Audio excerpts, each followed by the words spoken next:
नमस्कार दोस्तों, स्वागत है आपका परीक्षा चिंतन यूट्यूब चैनल पर। आज की इस वीडियो में हम लोग जो है एग्रीकल्चर के कुछ महत्वपूर्ण क्वेश्चन है जो कि यूपी पीसीएस प्री एग्जाम 2008 का प्रैक्टिस सेट जो है प्रीवियस ईयर क्वेश्चन पेपर उसको हम लोग सॉल्व करा रहे थे। तो आज की इस वीडियो में उसी के आगे जो है नेक्स्ट क्वेश्चन जो है उनको सॉल्व करेंगे। तो 60 क्वेश्चन तक जो है हम लोगों ने 2 पार्ट में वीडियो में देखा था। नेक्स्ट वीडियो जो है तीसरा पार्ट ये है। तो जिन्होंने अभी तक पिछला दोनों पार्ट नहीं देखा है वो जाके देख सकते हैं। आप प्लेलिस्ट बना हुआ है वहाँ से भी जाके देख सकते हैं। तो एग्रीकल्चर जो है ये आपका यूपी पीसीएस प्री एग्ज़ाम जो हुआ था 2008 में एग्रीकल्चर से उस सब्जेक्ट का वो है। तो चलिए हम लोग स्टार्ट करते हैं। तो क्वेश्चन नंबर 61 है, CO2 content of soil air is.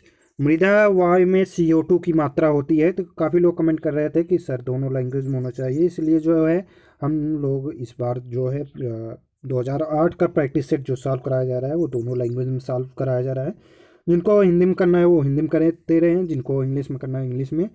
तो ये जो है कमेंट करते रहे, बताते रहें जिनको आ रहा है, और जिन्होंने चैनल को सब्सक्राइब नहीं किया वो चैनल को सब्सक्राइब कर लें। तो चलिए CO2 content of soil air is A है 0.03%, बी है 0.25% एंड सी है 2.50% एंड डी है 3.00%। तो यहाँ पे पूछा जा रहा है कि मृदा वायु में CO2 की मात्रा जो है वो कितनी होती है। 4 ऑप्शन दिए गए हैं, 3-4 में से कौन सा राइट आंसर होगा। तो यहाँ पे जो है मृदा वायु में CO2 की मात्रा की बात करें तो 0.25 होता है। वैसे अगर एटमॉस्फेयर में जो पूछा जाए अगर CO2 की मात्रा तो वो 0.03 होता है। तो ये आप देख लेंगे। तो CO2 कंटेंट ऑफ सॉइल की बात यहाँ पे जो है वो की जा रही है, इसलिए जो राइट आंसर है इसमें प्रश्न संख्या 61 में वो आपका बी होगा। नेक्स्ट क्वेश्चन जो है क्वेश्चन नंबर 62 है। तो यहाँ पे पूछा जा रहा है heat flow in soil is describe by. तो 4 ऑप्शन दिए गए हैं, उनमें से चारों में से कौन सा राइट आंसर होगा।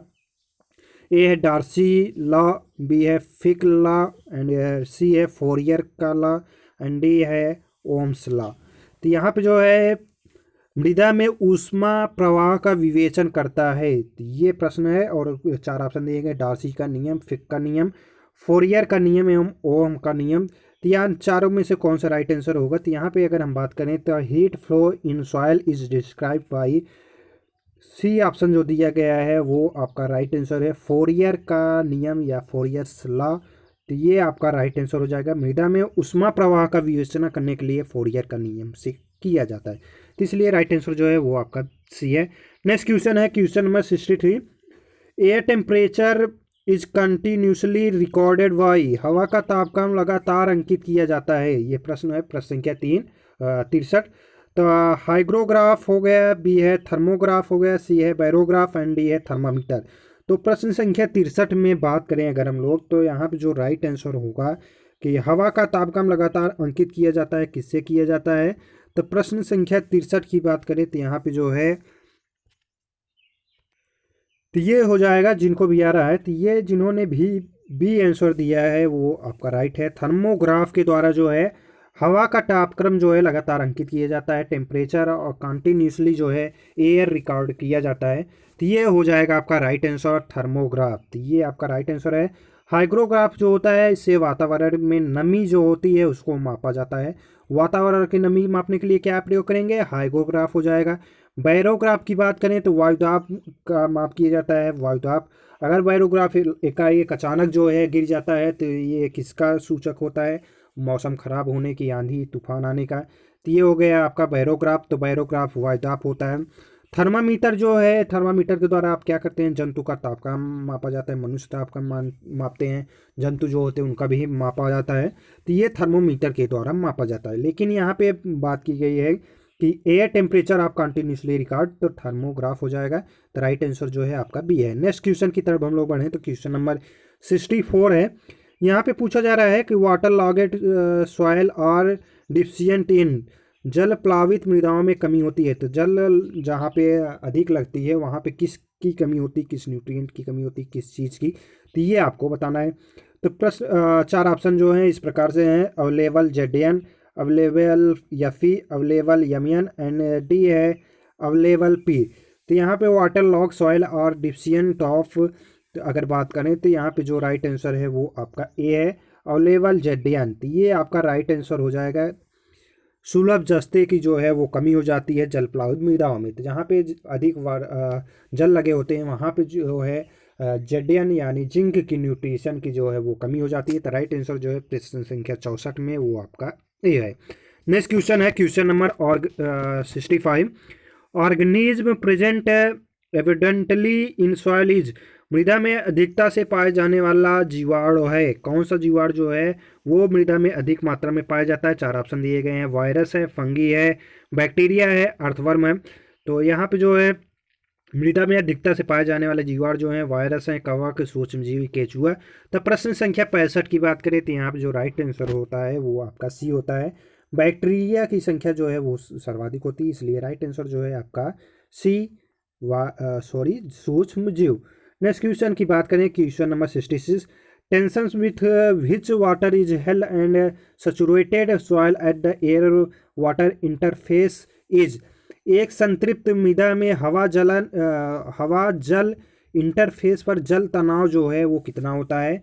0 बार होता है, 1/3 बार होता है, 15 बार होता है, 31 बार होता है। और ये आपके टीजीटी के एग्जाम में भी प्रश्न पूछा गया है, तो ये आप नोट कर लेंगे कहीं पे, ये महत्वपूर्ण है, आपके एग्जाम में पूछा जा सकता है। तो यहाँ पे 66 की बात करें तो यहाँ पे एक संतृप्त मृदा में हवा जल इंटरफेस पर तनाव 0 बार होता है, क्योंकि संतृप्त मृदा में जल कणों में भरा रहता है, तो इसलिए जो राइट आंसर है वो आपका ए है, 0 बार। क्योंकि जो होता है संतृप्त मृदा जो होती है उसमें जल कणों में भरा रहता है, तो राइट आंसर जो है आपका ए है। नेक्स्ट क्वेश्चन है question number 67। Which of the following is a systematic insecticide, systematic insecticide कौन सा है? Systematic herbicide. ये जो है आपके कॉम्पिटिटिव एग्जाम में यहाँ से प्रश्न पूछे जाते हैं टाइप टॉपिक से, और ये टॉपिक आप याद रखेंगे जितने भी हैं। इसका वीडियो जो है study for all agriculture competitive channel पर पड़ा हुआ है, तो ये दोनों चैनल जो है हम दोनों एक ही लोगों का हमारा ही है, तो दोनों चैनल पे जो है एग्रीकल्चर के लिए वहाँ पे जो है एग्रीकल्चर के क्लासेस होती हैं। ये जो चैनल है ये जीके जीएस के लिए है। तो which of the following is systematic insecticide, निम्नलिखित में से कौन सा एक सिस्टमेटिक कीटनाशी है? ए है गामा BHC, बी है मेलाथियोन, सी है इंडोसल्फान एंड डी है फास्फोमिडॉन। तो क्वेश्चन नंबर 67 की बात करें अगर हम लोग, तो यहाँ पे जो है BHC, मेलाथियान, इंडोसल्फान ये तीनों जो है क्लोरीनेटेड हाइड्रोकार्बन ग्रुप में आते हैं, इसलिए जो राइट आंसर होगा यहाँ पे वो डी होगा, फास्फोमिडॉन जो है वो सिस्टमेटिक कीटनाशी है। तो राइट आंसर जो है आपका डी आंसर हो जाएगा, फास्फोमिडॉन। और बाकी गामा BHC, मेलाथियान, इंडोसल्फान ये सभी जो हैं ये सिस्टमेटिक नहीं है, ये जो है ग्रुप है ये क्लोरीनेटेड हाइड्रोकार्बन ग्रुप से रिलेटेड करते हैं। नेक्स्ट क्वेश्चन है question number 68। Most damaging form of soil erosion is, अत्यधिक नुकसानदायक मृदा अपरदन है। ए है रिल अपरदन, बी है सीट इरोजन एंड सी है स्प्लैश इरोजन एंड डी है वाटरफॉल इरोजन। रिल अपरदन, परत अपरदन, उच्छलन अपरदन एवं जलप्रपात अपरदन। तो प्रश्न 68 जो है यहाँ पे जो राइट आंसर होगा वो कौन सा होगा? तो यहाँ अगर हम लोग बात करें most damaging form soil erosion is seat erosion, जिसे हम परत अपरदन कहते हैं, तो राइट आंसर जो है 68 में वो आपका भी हो जाएगा, क्योंकि अत्यधिक नुकसानदायक मृदा परत अपरदन होता है, क्योंकि परत अपरदन से मृदा की ऊपरी परत जो होती है वह बह जाती है, जो कि पोषक तत्वों से भरपूर होती है। तो यह जो है काफ़ी डैमेजिंग स्टेज होता है, जिसके कारण जो है न्यूट्रिशन जो होता है वो बह जाता है, पूरी ऊपरी परत जो होती है, कृषि योग्य परत जो होती है वो बह जाती है, इसलिए जो है परत अपरदन जो है वो अत्यधिक नुकसान मृदा अपरदन होता है। नेक्स्ट क्वेश्चन है question number 69। Bulk density of 1 metre cube soil weighing 1.4 mg is, 1 metre मृदा जिसका भार 1.4 मेगाग्राम है का आभासी घनत्व है। ए है 1.3 ग्राम सेंटीमीटर क्यूब, बी है 1.35 gram centimetre cube and C है 1.40 gram centimetre cube and D है 1.50 ग्राम सेंटीमीटर क्यूब। तो यहाँ पे जो है 1 मीटर क्यूब मृदा जिसका भार 1.4 मेगाग्राम है का आभासी घनत्व क्या होगा। तो प्रश्न संख्या 69 की बात करें तो यहाँ पे सी आंसर जो दिया गया है वो राइट है। 1.40 ग्राम प्रति सेंटीमीटर क्यूब जो होता है वो राइट आंसर हो जाएगा। नेक्स्ट क्वेश्चन की बात करें, question number 70। Specific heat of dry soil is about. सूखी मृदा विशिष्ट उष्मा लगभग होती है 1.0 कैलोरी ग्राम, बी है 0.1 कैलोरी ग्राम, एंड सी है 0.5 कैलोरी ग्राम, एंड डी है 0.2 कैलोरी ग्राम। तो क्वेश्चन नंबर 70 की बात करें तो यहाँ पर जो राइट आंसर है, specific heat of dry soil is about 0.2 calorie gram. तो right answer D. Next question की अगर हम लोग बात करें, question number 71। Nitrification is inhibited by, A है मस्टर्ड केक, बी है लिनसीड केक, सी है नीम केक, एंड डी है ग्राउंडनट केक। तो नाइट्रिफिकेशन अवरोधी है, इन चारों में से कौन सा जो है वो नाइट्रिफिकेशन अवरोधी है। यहाँ पे अवरोधी की बात की जा रही। तो सरसों की खली हो गई, अलसी की खली हो गई, नीम की खली हो गई, मूंगफली की खली। तो यहाँ पे अगर हम बात करें क्वेश्चन नंबर 71 में, तो यहाँ जो राइट आंसर होगा वो आपका होगा सी। नीम की खली का प्रयोग जो है उर्वरकों पर लेपित करके धान के खेत में प्रयोग की जाती है, जो नाइट्रिफिकेशन को जो है रोकती है। नीम लेपित यूरिया आप लोग सुने होंगे। तो यही जो है इसी जो है ये नाइट्रिफिकेशन अवरोधी होता है। तो ये आपका राइट आंसर हो जाएगा, आपका C is right answer, neem cake. Next question है question number 72। Vertisol are found in. Vertisol जो है वो कहाँ पे पाई जाती है। उत्तराखंड हो गया, मध्य प्रदेश हो गया, पंजाब हो गया, हरियाणा हो गया। वर्टिसोल पाई जाती है उत्तराखंड में, मध्य प्रदेश में, पंजाब में, हरियाणा में। तो अगर हम बात करें 72 की बात करें क्वेश्चन नंबर 72 की, तो वर्टिसोल में मुख्यतः काली मृदा होती है जो मध्य प्रदेश में पाई जाती है। तो यहाँ ऑप्शन के अकॉर्डिंग अगर हम बात करें तो यहाँ पे जो राइट आंसर है वो आपका बी है, मध्य प्रदेश। और वर्टिसोल मृदा जो है वो किस में पाया जाता है, तो काली मृदा, जिसे हम रेगुर मृदा के नाम से भी जानते हैं। ये आपके जीके के रूप में भी प्रश्न पूछा जाता है, तो ये आप नोट कर लेंगे, ये याद रखेंगे। आपको बताना है कि सॉयल ऑर्डर जो है वो कितने भागों में बांटा गया है, सॉयल को जो है कितने ऑर्डर में बांटा गया है, ये कमेंट करके बताना है। नेक्स्ट क्वेश्चन जो है question number 73। The red pigmentation of ripe tomato fruit is because of, A है कैरोटीनॉइड्स, बी है एंथोसाइनिन, सी है लाइकोपिन, एंड डी है none of the above. The red pigmentation of ripe tomato fruit is because of, तो पूर्णतः पके लाल टमाटर के फलों का रंग जिस पिगमेंट के कारण होता है उसका नाम क्या है। तो ये सभी लोग जानते हैं, और ये आपके यूपी पीसीएस के एग्जाम से लेके सभी कम्पिटेटिव एग्जाम में पूछा जाता है। आप नॉन एग्रीकल्चर कम्पिटेटिव एग्जाम दे रहे हो वहाँ पे भी ये प्रश्न जो है आपसे पूछ लिया जाता है। तो यहाँ पे जो राइट आंसर है वो आपका, अगर हम बात करें तो सी ऑप्शन जो दिया गया है, लाइकोपीन के कारण जो है ये पिगमेंट होता है। टोमेटो का न्यू बॉटनिकल नेम क्या है, ये आपको बताना है कमेंट करके। टोमेटो का जो है न्यू बॉटनिकल नेम जो है वो क्या होगा, कमेंट करके बताना है, क्योंकि ये यूपी बीएड 2020 के एंट्रेंस एग्जाम में पूछा गया है नया बॉटनिकल नेम से क्वेश्चन। और red rot of sugar cane जो है उसका नया कॉजल ऑर्गेनिम्स क्या है, नया नेम क्या है, वो भी आपको कमेंट करके बताना है। तो ये आपका हो गया क्वेश्चन नंबर 73, लाइकोपीन के कारण। रेड पिगमेंट सभी फ्रूट एवं वेजिटेबल क्रॉप के पिगमेंट क्या हैं, चरपराहट किसके कारण होता है, प्रेगनेंसी क्या होती है, और एसिड का कौन सा पाया जाता है, इससे रिलेटेड जो है वीडियो पब्लिकली डाला गया है, वो जाके आप देख सकते हैं। नेक्स्ट क्वेश्चन की तरफ अगर हम लोग बढ़े तो क्वेश्चन नंबर 74 है। The formatter for crop establishment has been evolve at. फसल स्थापना के लिए FIRB विधि विकसित की गई है।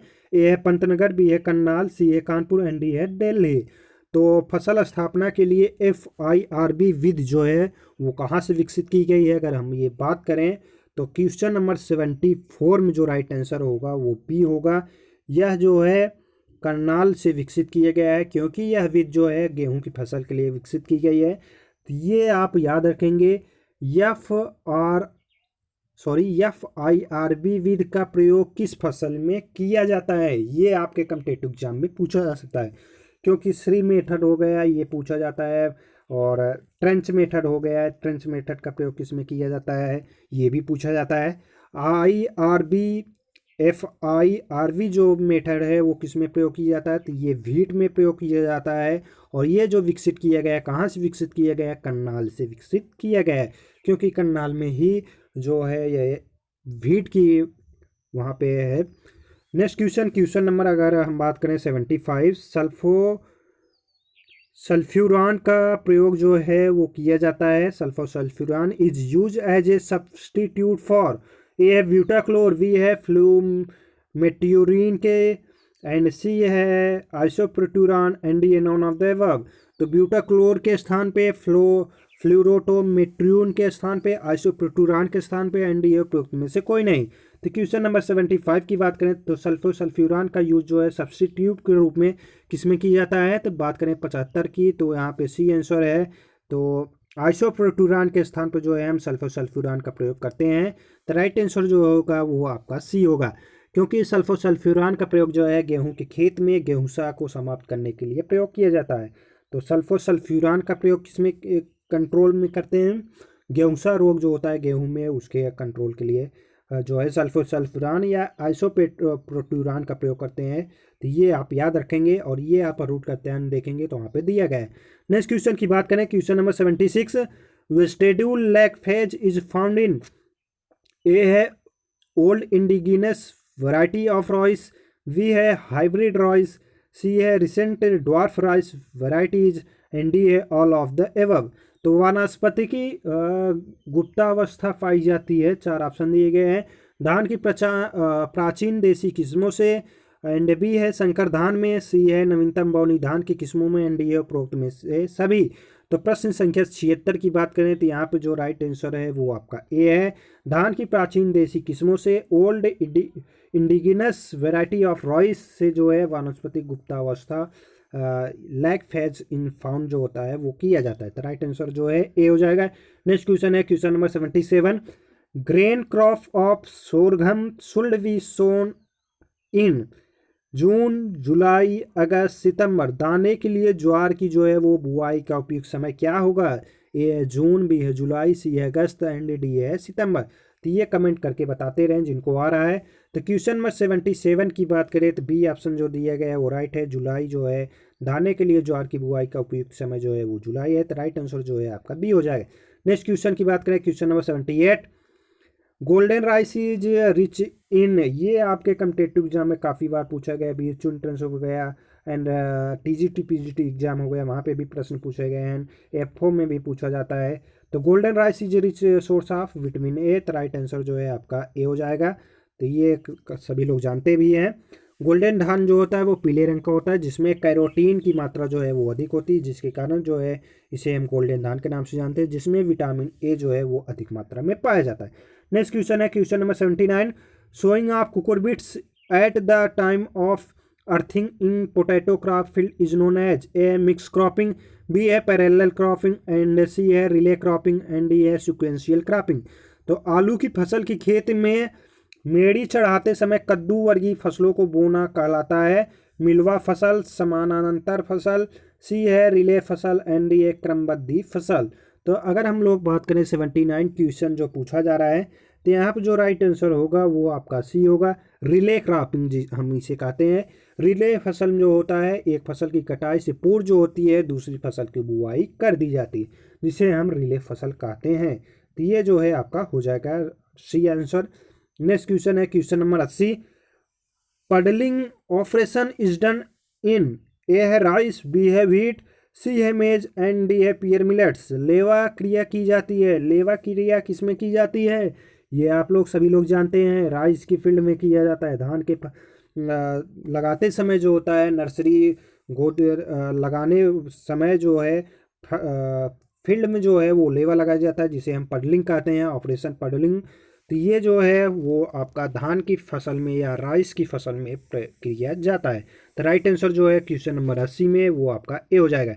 नेक्स्ट क्वेश्चन है question number 81, bacteria responsible for nitrogen fixation in soybean inch, ये भी आपके कॉम्पिटिटिव एग्जाम में पूछा गया है, बीएचयू के एंट्रेंस एग्जाम में, यूपी कैटेट के एग्जाम में पूछा गया है, एंड बीएचयू एंट्रेंस एग्जाम में पूछा ही जाता है। साथ ही साथ जो है एफओ के एग्जाम में भी पूछा गया है, और ये आपके टीजीटी पीजीटी के एग्जाम में भी पूछा गया है। जितने भी बैक्टीरिया दलहनी फसल के हैं, किस फसल के लिए कौन सा है वो आपको याद रखना है। सोयाबीन हो गया आपका, इसके अलावा जो है बरसीम में कौन से नाइट्रोजन फिक्सेशन के लिए बैक्टीरिया होता है, ये आपके कॉम्पिटिटिव एग्जाम में पूछा जाता है और ये आपको याद रखना है।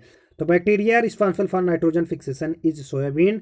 तो राइट आंसर जो है क्वेश्चन नंबर 81 में वो आपका ए है। राइजोबियम जोपोनिकम जो है ये आपका रिस्पॉन्सिबल फॉर होता है सोयाबीन के लिए बैक्टीरिया जो कि नाइट्रोजन फिक्सेशन करता है। तो राइट आंसर जो है आपका ए हो जाएगा। इसके लिए सोयाबीन के बीज को राइजोबियम जीवाणु द्वारा जो है उपचार करके बुआई की जाती है। नेक्स्ट क्वेश्चन है question number 82। Zero till seed drill was developed at A है लुधियाना, बी है पंतनगर, सी है हैदराबाद, डी है भोपाल। तो जीरो टिल सीड ड्रिल जो है वो कहाँ से विकसित की गई? तो क्वेश्चन नंबर 82 की बात करें, लुधियाना से, पंतनगर से, हैदराबाद से, भोपाल से। तो क्वेश्चन नंबर 82 में जो है जीरो हिल सीड ड्रिल जो है इसके द्वारा जो है बिना जुताई की बुआई की जाती है, जिसकी गहराई जो हम लोग रखते हैं 2.5 से 5 सेंटीमीटर रखी जाती है। या फिर जो है यह आपका पंतनगर से विकसित किए गए हैं। तो राइट आंसर जो है वो आपका बी है। तो जीरो टिल सीड ड्रिल जो विकसित की गई है पंतनगर से विकसित की गई है। इसमें जो है बिना जुताई की बुआई की जाती है और उसमें डेप्थ जो रखा जाता है 2.5 से लेके 5 सेंटीमीटर तक। नेक्स्ट क्वेश्चन है क्वेश्चन नंबर 83। ट्राइकोडर्मा विरिडी का प्रयोग चने में किया जाता है किसके नियंत्रण के लिए? Trichoderma viride is used in chickpea to control wilt, blight, rust, none of the above. उकठा रोग, झुलसा रोग, रस्ट रोग के लिए। तो क्वेश्चन नंबर 83 की बात करें तो ट्राइकोडर्मा विरिडी एक प्रकार की फफूंदी है जो उकठा रोग के नियंत्रण के लिए प्रभावित सिद्ध होता है। तो यह जो है विल्ट के लिए प्रयोग किया जाता है। तो राइट आंसर जो है क्वेश्चन नंबर 83 में वो आपका ए हो जाएगा। नेक्स्ट क्वेश्चन है question number 84। Hard fruit in citrus is causes by deficiency of A sulphur, B है मैग्नीशियम, डी है बी है मैग्नीशियम, सी है बोरान, एंड डी है कॉपर। तो नींबू के फलों में कठोरपन के कारण है सल्फर की कमी, मैग्नीशियम की कमी, बोरान की कमी, तांबे की कमी। तो क्वेश्चन नंबर 84 में जो राइट आंसर है वो आपका सी है। बोरान की डिफिशियंसी के कारण जो है नींबू के फलों में कठोरपन हो जाता है। नींबू को फल जो है बोरान की कमी से कठोरपन आ जाता है जिससे फल फटने लगते हैं तथा उसमें रस जो होता है वो सूख जाता है। नेक्स्ट क्वेश्चन है question number 85। Cropping intensity is rice sugar cane ratoon is. तो यहाँ पे राइस हो गया, शुगर केन, रैटून। तो रैटून जो होता है गन्ना जब काट दिया जाता है उसको पेड़ी के रूप में फिर से रख दिया जाता है, अगले साल जो है बिना बुआई के ही गन्ना को फिर से काटाई होती है। तो ये उसे जो कहते हैं मतलब लोग रैटून कहते हैं या पेड़ी कहते हैं। तो ये आपका धान गन्ना पेड़ी की सस्य सघनता कितनी होगी? 300%, 200%, 100%, 150%। तो अगर हम बात करें 85 में तो आपका राइट आंसर जो है यहाँ पे 100% होगा। तो ये आपका राइट आंसर हो गया सी। फसलों की संख्या और कुल वर्षों की संख्या जो है ये आपका होगा। तो धान की बुआई के बाद जो है आपका धान की खरीफ की सीज़न में जो है धान की बुआई हो गई। इसके बाद रबी की सीज़न में अगर हम गन्ने की बुआई कर रहे हैं तो रबी की सीज़न में जब बुआई होगी तो ये नेक्स्ट ईयर जो है जाके रबी के सीज़न में ये कटेगी। उसके बाद जो है नेक्स्ट ईयर में जो है रैटून जो है वो कटेगा। तो ये 3 वर्ष हो जाएगा। 3/3 इंटू 100। तो इससे जो है हम लोग क्रॉपिंग इंटेंसिटी जो है वो निकालते हैं। तो 3/3 इंटू 100। तो ये हो जाएगा आपका 100 क्रॉपिंग इंटेंसिटी। तो राइट आंसर जो है वो आपका सी हो जाएगा। नेक्स्ट क्वेश्चन है क्वेश्चन नंबर 86। कृषि ज्ञान केंद्र की इज फाइनेंस बाई ए है राज्य सरकार के द्वारा, बी है केंद्रीय सरकार के द्वारा, सी है ICAR के द्वारा, एंड डी है UGC के द्वारा। तो क्वेश्चन नंबर 86 में कृषि ज्ञान केंद्र जो है वो फाइनेंस किसके द्वारा किया जाता है? स्टेट गवर्नमेंट या इन सभी के द्वारा। तो क्वेश्चन नंबर 86 में जो राइट आंसर है वो आपका ए है। कृषि विज्ञान केंद्र प्रारंभ में ICAR के तत्वावधान में संचालित किया गया लेकिन बाद में उसे राज्य सरकार को जो है वो सौंप दिया गया। तो स्टेट गवर्नमेंट जो है वो राइट आंसर हो जाएगा। पहले जो था वो ICAR के थ्रू चलता था। नेक्स्ट क्वेश्चन है question number 87। Average shelling percentage of groundnut is A है 30%, बी है 40%, सी है 50% एंड डी है 70%। तो मूंगफली में दाने की औसत मात्रा होती है 30%, 40%, 50%, 70%। तो क्वेश्चन नंबर 87 में जो राइट आंसर है वो अगर हम बात करें तो डी आंसर जो दिया गया है राइट आंसर है। मूंगफली सेलिंग परसेंटेज जो होता है वो 70% होता है। तो मूंगफली जो है वो दो प्रकार की प्रजातियां पाई जाती हैं। पहला होता है गुच्छेदार फैलने वाली, और दूसरे होती हैं गुच्छेदार प्रजाति में दाने का औसत जो होता है वो 65 से 70% तथा फैलने वाली जातियां जो होती हैं उसमें 75 से 80% पाया जाता है। तो यहाँ पे जो है एवरेज मान के चलें तो 70% जो है वो मूंगफली में दाने की औसत पाई जाती है। नेक्स्ट क्वेश्चन है question number 88। Average ginning percentage of American cotton, American कपास में रेशे का औसतन प्रतिशत जो है वो कितना होता है? 20%, 25%, 30%, 40%। तो क्वेश्चन नंबर 88 में जो राइट आंसर है वो सी है, 30% जो है गिनिंग परसेंटेज होता है। तो राइट आंसर जो है वो आपका सी होगा। नेक्स्ट क्वेश्चन है question number 89। Seed rate of summer moong crop is A है 35 से 40 केजी प्रति हेक्टेयर, बी है 25 से 30 केजी प्रति हेक्टेयर, सी है 15 से 20 केजी प्रति हेक्टेयर एंड डी है 10 से 15 केजी प्रति हेक्टेयर। ग्रीष्मकालीन मूंग की बीज दर जो है वो कितना है? तो प्रश्न संख्या 89 में ये आपको कमेंट करके बताना है। और नेक्स्ट क्वेश्चन जो है question number 90। Which variety of barley is grown for malt purpose, तो जौ की कौन सी प्रजाति जो है वो माल्ट के लिए उगाई जाती है? मंजुला हो गई, ज्योति हो गई, सी है आज़ाद एंड डी है रितामरा। तो क्वेश्चन नंबर 90 में जो कौन सा राइट होगा ये दोनों प्रश्न को आपका जो है कमेंट करके बताना है। तो ग्रीष्मकालीन मूंग बीज की दर कितनी है और जौ की कौन सी प्रजाति जो है माल्ट उत्पादन के लिए प्रयोग की जाती है? और यहाँ पे जो प्रश्न पूछे गए थे उनको भी आपको कमेंट करके बताना है। तो ये जो है आपके कॉम्पिटिटिव एग्जाम की डिस्कोर से महत्वपूर्ण है। वीडियो आपको कैसा लगा कमेंट करके ज़रूर बताइएगा। कमेंट करने से आप लोग कर देंगे तो हम लोग भी जो है मोटिवेट होते हैं कमेंट करने से, लाइक करने से। तो ज़्यादा से ज़्यादा लाइक करें और वीडियो को ज़्यादा से ज़्यादा शेयर करें। वीडियो को ज़्यादा से ज़्यादा शेयर करने से जो है हम लोग मोटिवेट होंगे। आप लोगों को ज़्यादा से ज़्यादा वीडियो जो है डेली प्रोवाइड कराने की कोशिश करेंगे। वीडियो देखने के लिए धन्यवाद। जिन्होंने टेलीग्राम ग्रुप ज्वाइन नहीं किया वो टेलीग्राम ग्रुप ज्वाइन कर ले, वहाँ से जो है आपको PDF मिल जाएगा।